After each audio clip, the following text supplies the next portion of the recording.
So pleased to finally have on the show an outstanding writer and someone I find myself agreeing with on Twitter a lot, from The Ringer and Fightful and wherever you get your good content. It's Cameron Hawkins. Cam, welcome to Under the Ring Pro Wrestling Conversations. So glad to talk to you finally. Yeah, man. Thank you for having me. This is so cool. Yeah, thank you so much. Let's start with the beginning. What was your entry into covering pro wrestling media-wise, and how did you get caught up in this crazy world? Yeah, graduated college in 2008, and a bunch of my buddies had moved away, different jobs, different parts of the country. And so I was really just like looking for stuff to latch on to. So I came across, I think it was just like prowrestling.com, and they used to have just like results for stuff. And so I'd read that often. They'd have like some rumors and news. And somehow that got to me finding Pro Wrestling Torch. And I would listen to their different podcasts. Then I found the East Coast cast. It was Travis Bryant and Barjay Purnell. And they had a call-in show every week, every Wednesday at 5:30 until the cows came home, right? So, I would call in and I would give like opinions and thoughts, and they liked them, and eventually that turned into me doing some co-hosting with them. And then the co-hosting for me was like, well, I can do this, but I write too. My degree's in English. I have been writing like I've been writing a blog with some buddies of mine, just like pop culture stuff, world news stuff. And it all just kind of merged, everything kind of came together. And I was doing the East Coast cast, and I was doing post shows with Wade Keller, and I was helping Bruce Mitchell produce his podcast. So yeah, and then I was like, hey, wait, I can write. And I was writing about the Kofi Kingstons and the NWAs of the world. And that was kind of the genesis of it all. That's cool. What kind of stuff did you grow up on? Any wrestling wise? And anybody stand out to you as all time favorites and stuff too? Like who did you? I don't know what what you grew up on. I was a big Razor Ramon guy as a kid, man. I loved Razor Ramon. Like Saturday Morning Superstars, he was taking jobbers out. I would watch like whenever I would be with like my dad on the weekends, we get up in the morning and watch Superstars and then watch WCW Saturday night, unless the Braves were playing. So yeah, that was me as a kid. And of course, like I was a Razor Ramon guy when I was really young. Everybody loves your Macho Mans and your Hogans and your Warriors and all that. But yeah, Scott Hall, Razor Ramon was like the first guy to really stand out to me. I was like, this guy's cool. And yeah, that was it. And I think you're a little younger than me. So is there wrestling media that you grew up consuming? And does that differ? Does that differ from what you consume now? What's really interesting, so it wasn't when I was like a little kid. Like I did read PWI, which is really crazy for me because like now I like write for PWI. Like right behind me, if you can see it, like there's the first thing I did for PWI. It was an article about Alley Cat. And whenever you write for PWI, they send you 2 copies of what you write. So I sent one to my grandmother, one to my mother. I came home for Thanksgiving, I think, and my mom had it framed for me. So it was so cool. That's great. And she wouldn't buy me PWI as a kid. I used to have to sit there in the grocery store and like read it while she shopped. But that was kind of my only like real print media. But what happened was like when I'm starting to find wrestling on the internet, I used to watch the Pro Wrestling Report with Damian Nelson. And he get on there in a suit, and he was so serious. And I found him on Twitter a couple of years back, and I just told him, I was like, me being in this space kind of exists because I saw you do it and how serious you were about it and what it meant to you. And then like I'm at whatever convention they always have for WrestleMania weekend. It's like WrestleCade or something. WrestleCon. There you go. And like I'm leaving WrestleCon and he walks up to me and I don't even recognize him because he's like super jacked now. But I just have these pictures of me being shocked to meet him. I'm telling his friends how cool he is. Like, this is why I get to do what I do. It was so exciting. But yeah, that was as a little kid, it was PWI. And then, around college time, I was starting to get into these shows on YouTube. Yeah. For me, it was PWI as a kid. And then, when I went to college, that was kind of the first time I was on the internet because I'm 44. So it's like that was when I just started discovering the whole like underbelly of insider wrestling journalism and figuring out what was good out of that. I was on Online Onslaught a lot, which was actually Rick Skaya, who passed away earlier this year. His site was actually quite good, but it was a lot of opinion stuff. Years later, I figured out who Meltzer and Keller were and everything else. But so interviewing big stars like Sting and Ricky Starks and Dax Harwood, LA Knight, MJF, what about those kinds of interviews excites you, and how do the expectations that you have going in them match up with what actually happens? Yeah. So, I mean, the thing with Starks, we were friends before the article. So what happened was, life is weird. I was at brunch one day with some buddies, and there was a bachelorette party, and they all had like these really crazy wigs. So I took a picture of it and I put it on Twitter. And Starks was like, "Yo, you saw that?" I was like, "Yeah." He's like, "You live in Austin?" I was like, "Yeah." So a couple of weeks later, he was like, "Hey, let's go get a drink." And this is probably October of 2021, give or take, somewhere like summer 2021, I want to say. And so when I got the job at the Ringer, I immediately like texted him like, "Rick, I got to talk to you. Rick, I got to talk to you." And so in my mind, I felt like I had been writing that for like a year and a half, getting to know the guy. You know what I mean? Yeah. This is the thing that I tell people, Phil, and I always say it, and it's never to brag. It's just to tell a story. So when I was at the University of Texas, the school was 1% Black, and that is like including the athletes. And so, we all kind of hung around each other. So like me and Vince Young are friends. Me and PJ Tucker are friends. And so like when I'm out with my buddies now or new people I meet, and like they're like, "That's Vince Young."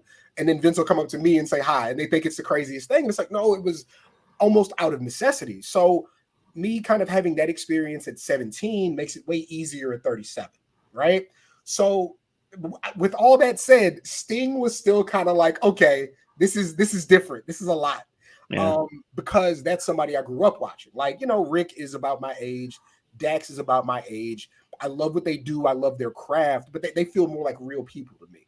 Yeah. Sting was a little bit like, okay, this is something different. This is a guy who, I've been watching since I was 5 years old, be the biggest deal on the planet. But I haven't really gotten like nervous or starstruck, really. I understand like the contribution that people have to this thing. I understand the great things that they've done, but I think what makes it work and why the AEWs and WWEs of the world are comfortable with me talking to their talent is I'm comfortable around them. You know what I mean? Yeah. It's never felt too big. Now, Jade Cargill is a different story. That woman has an aura about her. It's different. It's different. But no, I think Sting was a lot. Steve Austin was really big for me because he was living 30 minutes from me most of my teenage years. I used to have a friend who would hang out on his ranch and come brag about it. So that was a little surreal for me. But for the most part, what feels big is once the stories are on paper and the reaction. That feels bigger to me. That makes it feel like it's something a little bit outside of myself. And I like the approach that you take with them too. I'm somebody who took classes in literary journalism when I was in college too, and it's a lot of that. It's not your normal news. It's not even your normal feature necessarily. You're getting you're explaining to people what these people's like guts and their soul is, and that's what you want to do if you're explaining it. Wrestlers are interesting people too. I mean, like. Mm-hmm. So I don't know if you agree with that assessment, but I really appreciated that about reading some of your stuff. Yeah. So when we talk about sport, like real sport, when you talk to pro athletes, football players, basketball players, you do really want to make sure that you're talking about the X's and O's because it is specifically about, what's happening and what you're seeing. With wrestlers, so much of what they do is open to interpretation, right? So much of it is subjective. And so I can tell you about who fought who at the Tokyo Dome March of 1993, and that's all great and that's well and good, but that's something anybody can do. Like I want you to know why Ricky Starks has this piece of art in his house. I want you to know like why Dax Harwood has taken this approach with his singles matches to elicit a certain emotion. Like I want to talk about why AEW is perfect for Sting because of the way things might not have gone at other companies. Yeah, it's like you said, the classes you've taken. I took journalism classes when I was in school. My favorite story is me and one of my best friends from middle school and high school. We ended up going to both going to UT at the same time, and we would skip class. Like I'd go to a class and she'd go to a class, and we give each other notes so we didn't have to show up. Now she's a news anchor in Scottsdale. So like she went to a couple of more classes than I did. I love you to death, Ashley. But this is something I kind of had in my pocket. You know what I mean? Yeah. It was just looking for the right outlet to tell these stories. And wrestling is great for it, man. It's so vivid and, like I said, open to interpretation that I can really get to what I feel like is, like you said, the guts of it all and paint that picture that I think makes it really accessible. And, I don't know if I'm better than anybody, but I'm doing something that nobody else is doing. And I think that makes it really stand out. Yeah, absolutely. I do prep for all of my shows. What does prep look like for you when you're getting an availability with somebody? Does it differ whether it's a Zoom or a StreamYard versus if you actually have access to them in person? So if I just kind of going down the list, right? I'm thinking about them as we talk. So like I just talked to MJF in August going into All In, but MJF's my man. Like that's a friend of mine, and so we've been talking wrestling since 2020. You know what I mean? So I've watched like him grow, and I hear about things that he wants to do, things he's thinking of trying. I go back and revisit what I think worked and what didn't work, like with him. You know what I mean? And so that's and we've had conversations like about life. So that makes it easier. With Dax Harwood, again, that's all stuff on paper. I didn't really know the guy, but I knew what I wanted to approach.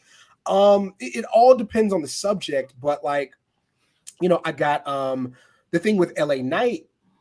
It was, I don't want to go in talking about a lot of what I know about you.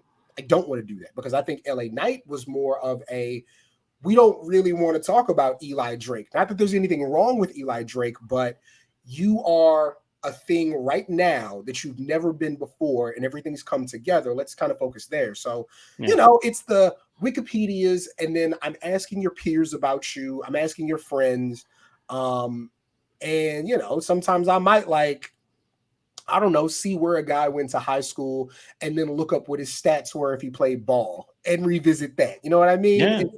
It really does vary by subject because I kind of have an idea of what I want to go into it with. Like I think we talked that, this is going to come out when it comes out. So I can say it to you and it'll already be in motion. But I got somebody coming up that I'm actually interviewing later today, and they've been a real focal point of what WWE's done for the last few years.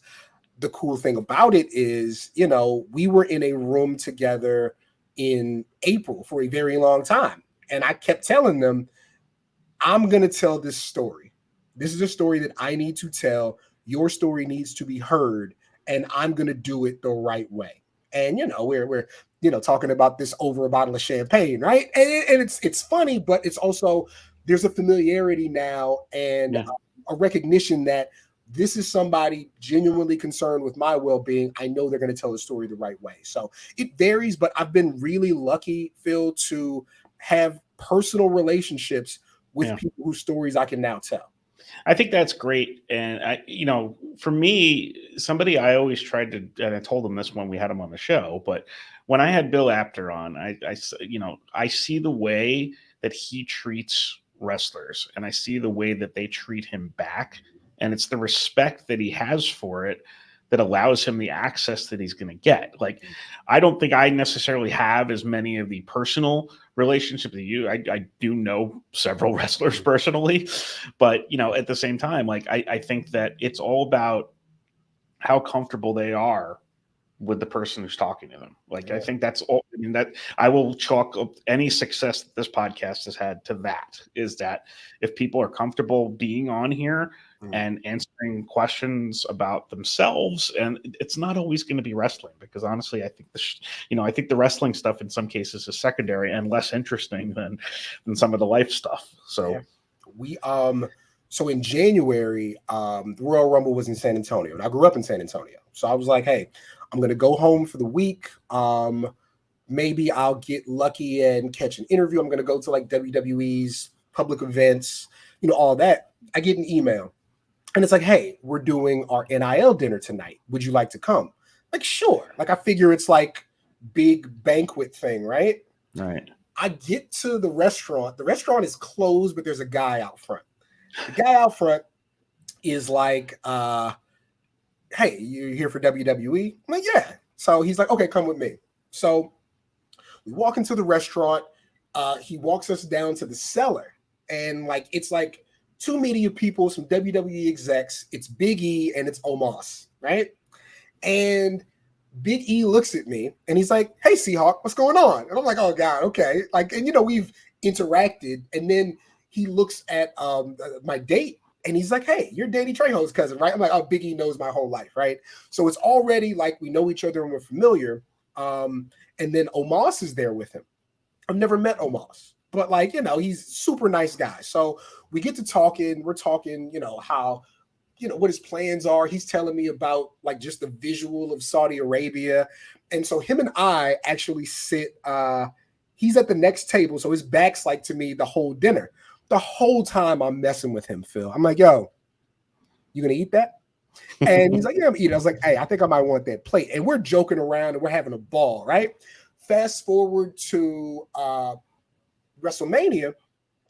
There's my man Emilio Sparks from Wrestle Rap and helps host Wale Mania and a million things.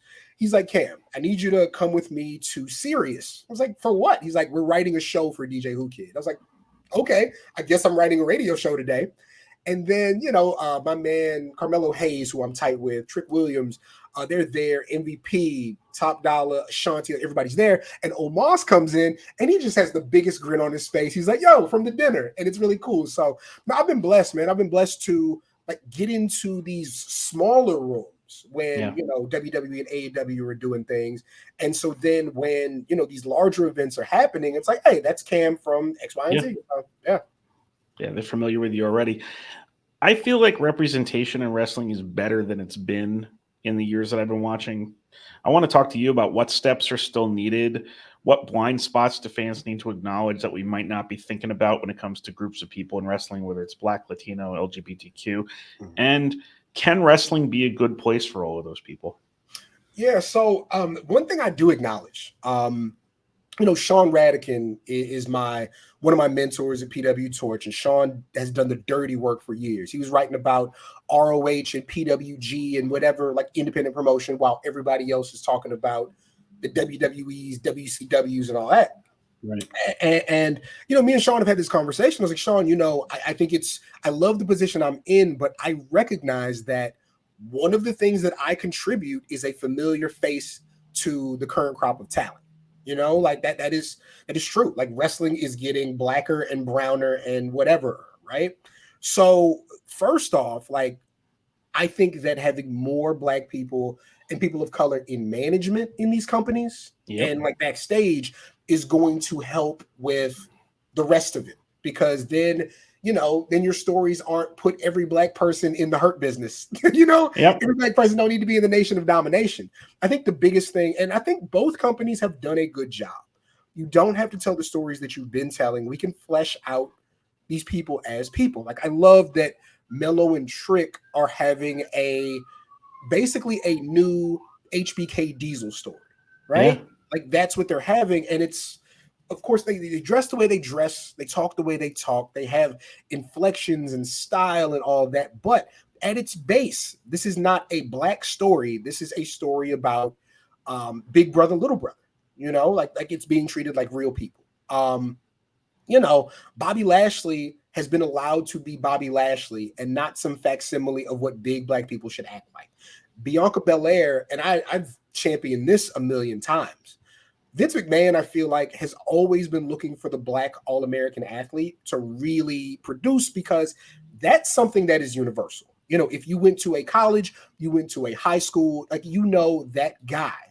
Well, ultimately, that turned out to be that girl. It turns out to be that Bianca Belair is that. She is, I think, the closest thing they're going to have to a John Cena. She is great smile, great look. The way she is with people is amazing. So really, I absolutely think that on that level, they're making strides to really normalize being a person of color and not being pigeonholed. Now, and also, like, with the LGBTQ community, like, I think AEW just absolutely treating Nyla Rose like the great wrestler and the great talent and the great personality that she is, and not having to say a word more, is a great step. Okay. Yeah. And WWE does not like talk about like a Shayna Baszler's, sexuality. You know what I mean? They had, Darren Young there for the longest. You had Sonny Kiss in AEW. I think that, and right now you have Anthony Bowens, who is killing it, right? Yeah. I think that, and of course, like, they're campy about what they do, but it's funny, he's not even the campy one. No. It's Caster, right? But no, I think that both companies, and especially on the indies, they are championing like these people and not treating them like they're a weird thing or a different thing. They are making this more standard. And I think that, especially on the independent level, wrestling has become a very comfortable place for the queer community. It ain't perfect. No. It sure ain't perfect, because we still need those people now in management and in charge. Like, that has to happen. But Yeah. I think that, the landscape is different than it was 10, 15 years ago. I like to feel like what I've done has contributed to that. But, WWE has, Tavia Regina, who is essentially a lot of the talent's road manager, a black woman. Will Washington is in the writing room now in AEW. So it's trending the right direction. It's happening. Yeah. It's interesting, but you mentioned that too, because when I had Conan on, that was basically his answer to me when I was asking, okay, WWE's been looking for Rey Mysterio as long as Rey Mysterio's been there. The next one, what do they really actually need to be looking for? And he's like, hey, if I'm running a company, I want my office, I want my writing team to look like my talent. Yeah. And, that's basically the bottom line. He's like, I don't think there are. And he said too, he's like, Michael Hayes and Paul Heyman and some of these guys are brilliant guys that I've worked with, and I know they're brilliant guys, but they're not Latino. And if you're looking for that, I wouldn't have thought of it the way that you did about the end there, about like the ways that it is actually changing. So that's actually really encouraging to think about as as you look at it on another level. I got really angry at the MJF anti-Semitism stuff. Did I get too fired up, and should I have been? Okay, so the week that happened, and listen, he's been very public about things that have happened to him. Right. There's a lot of conversations that we've had. We touched on it when I wrote about it, but when it happened, I immediately reached out and I said, look, Max, I understand the story that you're trying to tell. It ain't the time to tell it. Like the landscape right now, this is not the time to tell that story. You are, I thought it was unfair to Juice. Yeah. I thought it put him in a position he didn't need to be in. He was already doing great. And, Max's reply to me was, this is my story. This is my story. This is what I live. And listen, again, we've talked about it at length. I know exactly that's how he feels. My thing was this: wrestling to me is not sophisticated enough to tell that story. That was my main point too. Yeah. It's not, and this isn't the only time they've tried something dealing with race, dealing with sexuality, that like, you remember the Melina and Batista thing, and boy, I'm glad they stopped that as soon as they realized what they were doing. You know what I mean? Like, it's not the medium to tell that, because you don't have edits, you don't have cuts. This isn't ran through 9 different test groups before you do it, and then we get a final Yeah. product. You know what I mean? It just, I'm glad they went away from it as fast as they did. And again, all love and respect to Max.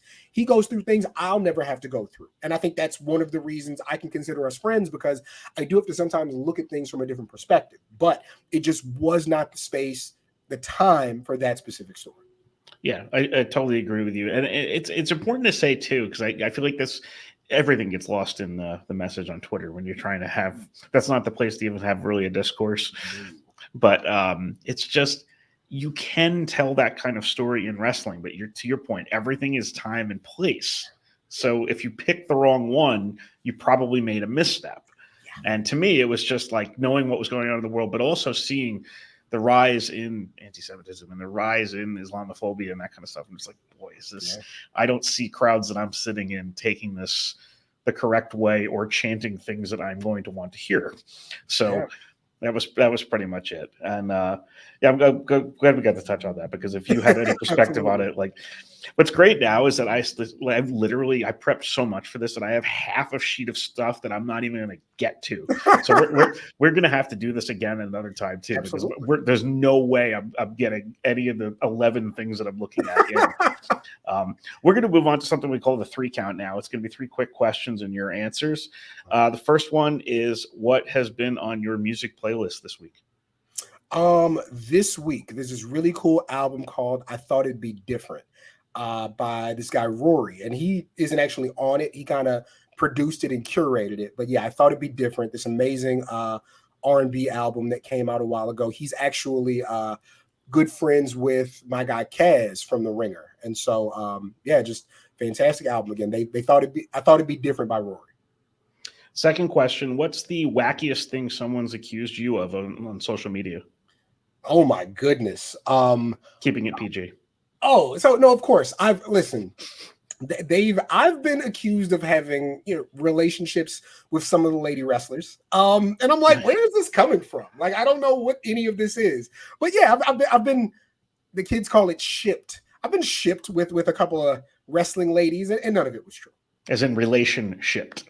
Yes, exactly. Nice. Exactly. I need to keep up with the lingo. One of the other questions I had on the list I'm just going to use it anyway, is like 2.5 on the 3 count.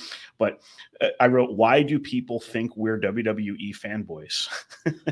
Oh man, you say something nice about one side and you're a fanboy, and you say something like, I think the thing with being a WWE fanboy is, Phil, a lot of people on Twitter have been on Twitter for a very long time, and they came from different message boards and all that kind of stuff. And so when they see like a Cam or a Phil or whoever kind of get what they consider a leg up, then they start to really criticize the things that you do.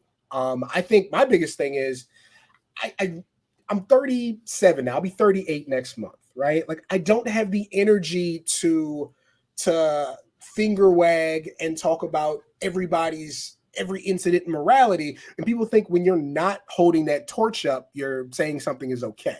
Just like, no, I just want to talk about these people and these stories. I can't play police with you guys all day. So yeah, and some of them are just haters. Like, some of it's just that if you don't hate WWE, you must love it and be all about it existing, and you must be carrying the water. It's like, no, I'm just not mad like you. Like, that's it.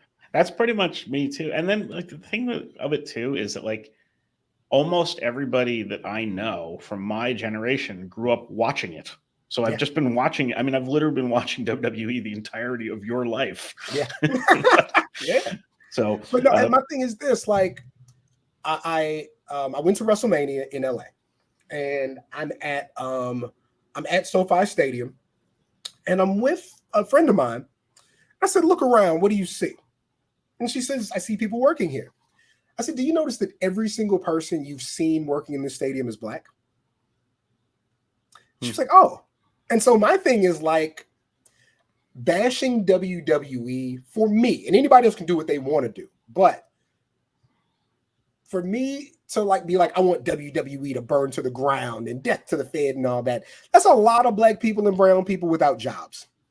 Yep. Like if I and this is what I always say, if the evils of the white person in charge were how I decided to consume products, I wouldn't have anything. That's a really good point. Yeah. Like it just that's not how the world works. Like this thing is about I am for the people, I am for the employee. And for me to be for the employee, I have to at the very least be tolerant of the company existing, you know? But I also like WWE. It's fun as hell. It's very good right now. I'm having more fun watching it than I've had in a long time. Yeah. Last question on the 3 count. You can give me more than one if you want to. Who's someone we aren't thinking about right now who could be a huge star in pro wrestling in the blink of an eye? I think, and we are thinking, it's a little bit of a cheat code. Trick Williams, like, it's like them realizing what they had with Booker T 5 years earlier. You know what I mean? Like he's got that size, he's got that athleticism, charming as hell. The guys like him, the girls like him. I think he can be a really, really big star. Of course, Tiffany Stratton, but also that's people who are like on that trajectory. If Top Flight can stay healthy, they got a shot at being a generational tag team. Those kids are really, really, really good. Lee Moriarty is amazing. As he continues to find his character, he's just going to get better and better. Yeah, and then of course, I think that Sol Ruka, once she's back and healthy, you're going to see athleticism in a different way in wrestling. So yeah, they're all over the place. Yeah. Yeah, future is bright. Plug where people can find you and people can find your work before we split. For sure. So theringer.com. I was most recently on the Ringer Wrestling Show writing about LA Knight. That's primarily where you can find my work. I think we're like 14, 15 pieces deep. So everything from AEW to WWE to the Monster Factory to Lita on A&E, trying to find Rey Mysterio's masks, like all that stuff. That's all on the Ringer. You can find my work at Fightful.com, talking to Stone Cold Steve Austin, talking to Eddie Kingston, writing about some of the key Great American Bashes, like all that. We've done that. You can also find my monthly show on Fightful called My Point Is with Rob Wilkins. We typically do that show once a month on the weekends, talking about the goings on in wrestling. And then on the socials, Seahawk, CEEHAWK, on both Twitter and Instagram. All right, Cam, thank you so much for joining me today at Under the Ring Pro Wrestling Conversations. We need to do this again. This was a lot of fun. We got something more to talk about. Yeah, I got a whole sheet here that I didn't even touch. We hold on to that. Let's definitely do that for sure. Yeah, absolutely. Thanks so much, and take care and good luck with everything you're doing. It's appreciated, Phil. Thank you.